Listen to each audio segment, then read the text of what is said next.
Say hey, wave in the camera. What's your name? Pay attention to these children. They are just two of hundreds of kids who were reported missing by their parents between 1993 and 2001. This footage shows where the kids were found, a 400-acre compound isolated in a rural part of the state of Georgia, where normally no outsider is allowed entrance. The footage shows massive pyramids, a towering sphinx, and strange monuments. Inside, everyone appears happy, waving at the camera. But the truth is not what it seems, and what's really going on behind these walls is far more disturbing. These people are hiding a disturbing secret. When the local sheriffs investigated the missing children, they were met at the gate by armed men. While what really went on inside the compound remained a secret for decades, doctors in Georgia started noticing an alarming pattern. Multiple hospitals admitting dozens of children from the compound, as young as 11 years old, who were pregnant. The FBI quickly got involved, planning a raid on the compound to save the hundreds of children living behind the gates. But the FBI was afraid of having a repeat of the attack in Waco, Texas, a cult raid which saw dozens of young children murdered and sparked mass hysteria. The FBI would have no idea what they were up against until one 7-year-old girl escaped the compound before it was too late. She was the only one who could. It's 1977 in New York City. 2-year-old Nikki is living with her mother in a small apartment in Queens, New York, a neighborhood riddled with crime and violence. There was a lot of gangs. There was drugs everywhere. Heavy on crime, heavy on murder, especially on Bushwick Avenue. Every day, as Nikki's mom leaves for work, she experiences the brutality of the streets of New York. She thinks about little Nikki. This is not the world she wants her to grow up in, but with little money, the single mom doesn't have many options. But one day, everything changes when Nikki's mother is approached by a man in a long white garment. He hands her a book and points at the address printed on the cover. That night, she becomes filled with curiosity and reads the book cover to cover, finally feeling that her prayers and hopes for a better life are being answered. Immediately, she decides that she will visit the man the next day. As she walks down the street, she proceeds with her usual caution, but as she approaches 717 Bushwick Avenue, she feels the air around her begin to change. Slowly, she hears the faint sound of a choir singing. As she walks in, she sees children laughing, playing, and running around freely in beautiful garments. She comes face to face with an entire community, a community who preaches about their struggle while lifting each other up. After this first meeting, a new routine starts for the young mother. She begins attending the gatherings regularly, finally finding a place that feels like home. Slowly, the streets of New York feel safer with the help of this new community, and as the years go by, Nikki's mom starts to change. She finally sees a future for her and her kids, one that is hopeful and full of possibilities. Nikki, now 7 years old, starts to become more and more aware of her mother's faith, and for the first time since her mom's discovery, she tags along to a sermon with her. Nikki's mom watches her daughter as she enters. Seeing her child carefree and surrounded by such peace and joy brings tears to her eyes. Behind this safe community is one man who made it all happen. It's charismatic preacher, Dr. Dwight Malachi York. The community, known as the Nawabian Nation, had its roots in New York City back in the 1960s. At the time, the city was an even more dangerous place to live, especially for African Americans, who faced daily discrimination and violence in the years following segregation. Racial tensions were high, and the streets of New York were no less forgiving. Muggings, drug deals, and violent crime were a part of everyday life. So for many, the new community offered more than just a spiritual and cultural liberation. It was a safe haven for Black residents in New York and across other cities along the East Coast. For people of African descent, our history, our culture were literally severed by slavery. So who are we? Here comes Malachi York and says, oh, I have an answer to that. You are the original man, the Asiatic black man, the maker, the owner, the freedom founder, the father of civilization, and God of the universe. And York says, well, why can't we have our own communities that are consciously planned for people of African descent? And if you're not black, you don't belong in this room. All right now. It's a black thing. That's right. York was an accomplished speaker who spent decades building this community. He often spoke about fighting for Black Americans and had ties to the Black Panther movement. On the side, he was also a musician, producing his own smooth jazz, funk, and disco records. He was an artist, an activist, and most importantly, the leader of the Nuwaubian Nation. His message of self-empowerment and strength only grew stronger into the 80s, and that's when, in 1986, Nikki's family takes a big leap of faith. At just 11 years old, Nikki officially moves into the compound in Bushwick, New York. Along with her 2 younger siblings, she's promised a roof over her head, protection, and the assurance of a better, brighter future. But with their new lives come new rules, new customs, and ultimately, a completely new way of life. My spiritual leader is particularly fond of Nikki and her siblings, and makes sure they're well fed, properly dressed, and kept entertained. He pays them close attention, greeting them warmly, checking in on their well-being, and ensuring they're included in community activities. For Nikki, the attention feels comforting, special. In a way, she's found a new father figure to look up to, someone both protective and powerful. A little after I joined the community, my mom became one of his wives. That meant I was one of his children, and I looked up to him. That's my dad. Dr. Malachi Dwight York is the center of the Nuwaubian Nation. He is revered as their leader and their savior. He is the provider of safety and hope. By this point, there's over 1,000 members, and their community center in Bushwick is becoming increasingly crowded.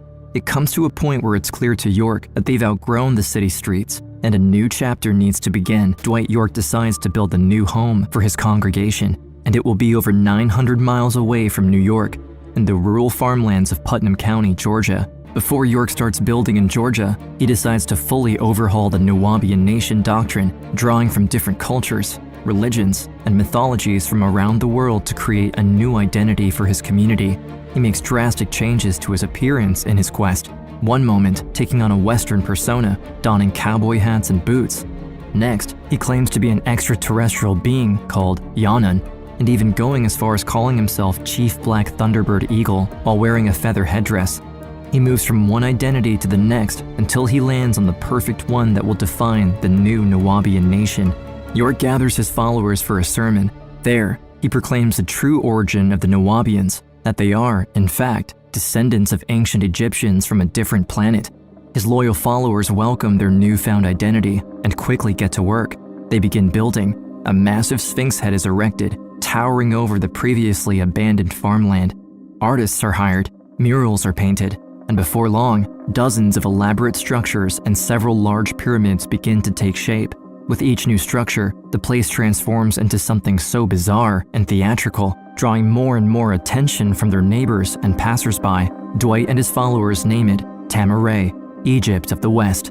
Have you seen their property out there? Oh, I've seen it. What do you think? I think it's kind of strange. Though the neighbors are confused by the strange new community, the compound isn't disruptive. The grounds stay tidy. There's no noise and no trouble. It's strange to look at, yes, but it appears harmless. But the truth is not what it seems, and what's really going on behind these walls is far more disturbing. 2 years after joining the Nuwaubian community, Nikki finally feels settled in her new home. But then, one day, one of York's wives finds Nikki alone on the grounds. She calls her over urgently, leading her to a private room, and that's when the woman tells the young teenager something she never expected. One of the wives, she had a conversation with me and said, York would be the person that would teach me about sex, and she would help me and talk to me because, these are things that you want to know as a growing woman. In a state of shock, Nikki doesn't know what to do or how to feel. She just listens. Maybe this is normal, and every other young girl in the community gets the same talk from Dwight York as part of his teachings. After all, he is the respected leader, the prophet. One of the things that he told us is the person who takes your virginity, that's the person that you're always going to be connected to and loyal to. That's when the 45-year-old York comes in and locks the door behind him, leaving him and Nikki alone in the room. The young teenager looks at the man she calls her father. Something feels wrong. Suddenly, a strong sense of fear washes over her. In that moment, the trust she once had in him shatters. And he was just like, it's not a big deal. Like, why are you making this a big deal? It wasn't something that I wanted to do, and he just kind of held me down and just did it. The world she thought she understood, the people she thought she could rely on, all feels different now. Everything has changed, and there's no going back. Nikki stays quiet, trapped by the rules and by the eyes constantly surveying her, making sure she stays loyal and doesn't disrespect the leader by going against his teachings. With no one to turn to, not even her own mother, it feels like there's nowhere else to go. Nikki lives in fear, harboring a secret that she tells no one. Everyone in the community acts normally, praising Dwight York, worshiping their leader, not knowing the darkness this man possesses. But as the teenager grows up, something inside her tells her that she's not alone. York's power has only grown, unchallenged and out of sight. A part of Nikki knows she needs to escape to save herself and the other children, but the fear of leaving behind everything she knows, everything she has ever had, is strong. Having been herself a victim of Dwight York is one thing, but seeing the same thing happening to younger children is another. In spite of years of manipulation and grooming, Nikki can still see how wrong everything is.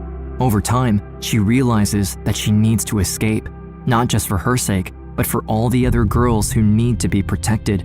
However, her mother doesn't see it that way. For her, the community is what saved her and her kids from the dangers of the world. So when Nikki gathers up the courage to confess her plan, her mom's reaction takes her by surprise. The side she has chosen is not her daughter's, and that's when a campaign of intimidation and pressure begins, led mainly by York, but also by her own mother. Despite the heartache, Nikki tries to stay strong. With no family on the outside to help her, she tracks down a former cult member, now living in Atlanta, who offers her a place to stay while she reaches safety. Meanwhile, York is furious to see one of his daughters trying to leave him.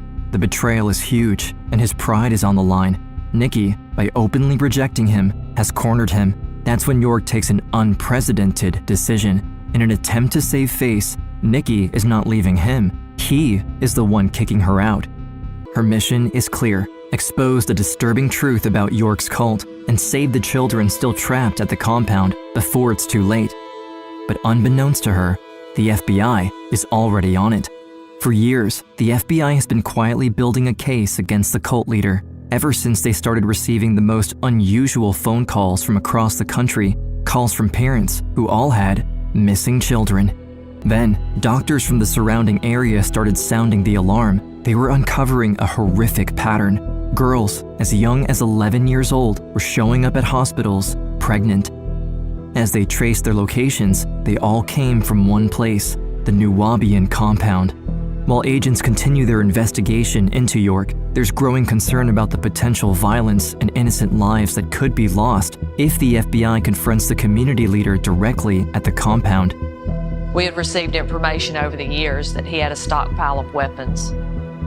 We were concerned about a shootout.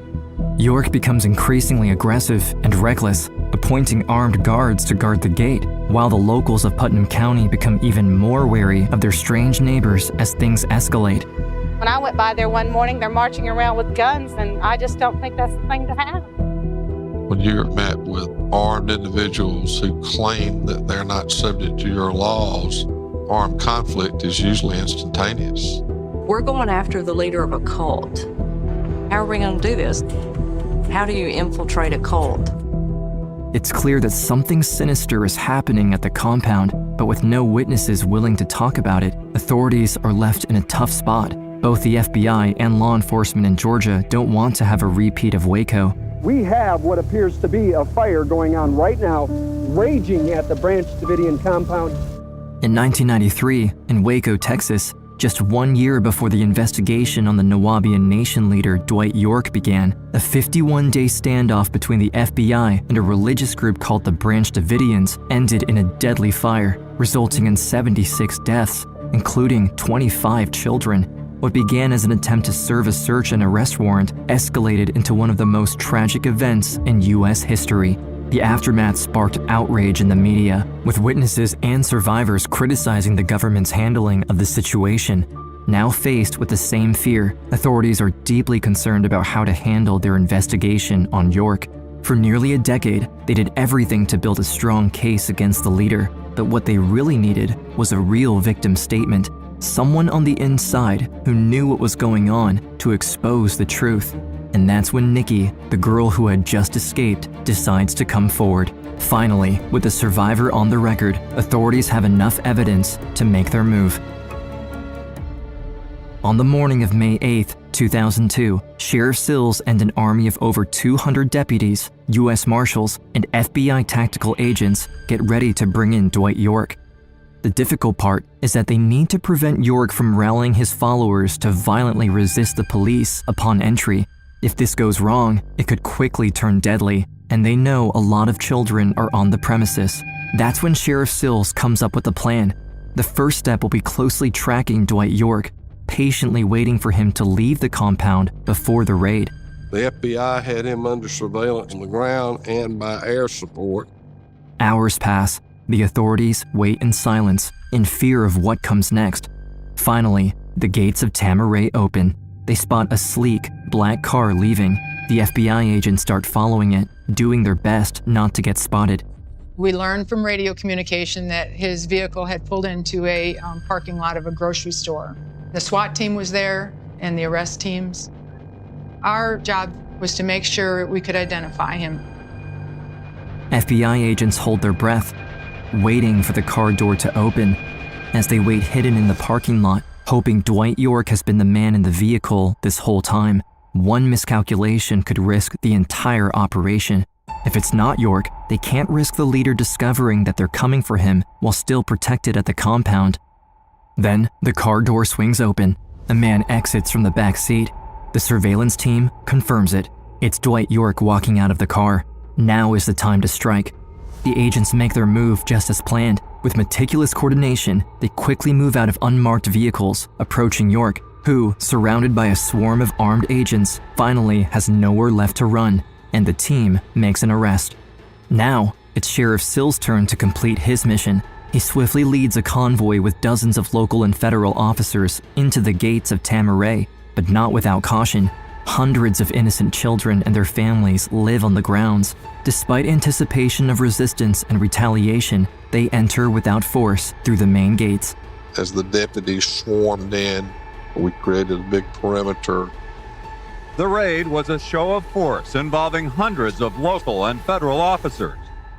After years of fear, secrecy, and abuse, Tamaray finally comes to a quiet end. The operation is successful and without any violence. Now, with York in custody and the Nuwaubian compound disbanded, Putnam County law enforcement continues building their legal case against York. York absolutely did not want to go to trial because all his secrets would come out. At the beginning of January 2004, Dwight York's trial begins. He faces charges for several counts of child abuse, rape, racketeering, conspiracy, and tax fraud. While York sits in the courtroom finally facing accountability for his horrific crimes, the survivors sit together, hand in hand. Among the survivors is Nikki. She looks at York. He is no longer the self-proclaimed god and prophet she once knew. To her, he just looks like a regular old man, his hair turning gray and his body appearing frail in an orange prison jumpsuit. Nikki stands with her head high, nervous, but with strength. She walks toward the witness stand to testify against the man who once had so much power over her. After 3 weeks of testimony, on January 23, 2004, Dwight York is found guilty on 11 of the 13 counts and sentenced to the maximum penalty. Among the litany of state and federal charges against him, York pleads guilty to 74 counts of child molestation, the interstate transportation of minors for criminal sexual activity, conspiracy, and racketeering. York is currently serving a 135-year federal prison sentence on lockdown for 23 hours a day. He has exhausted all of his appeals, and that's where he will remain. Justice had been served for these victims. Her strength to stand up for herself and for others hasn't gone unnoticed. In 2004, after testifying against York, she received the Louis E. Peters Memorial Service Award, the highest civilian humanitarian award in the U.S. Through her determination to turn her pain into purpose, Nikki continues to work with underserved communities, supporting them to speak their truth and share their stories. Today, she stands as a true leader, proof that even in the darkest chapters, healing and purpose can emerge.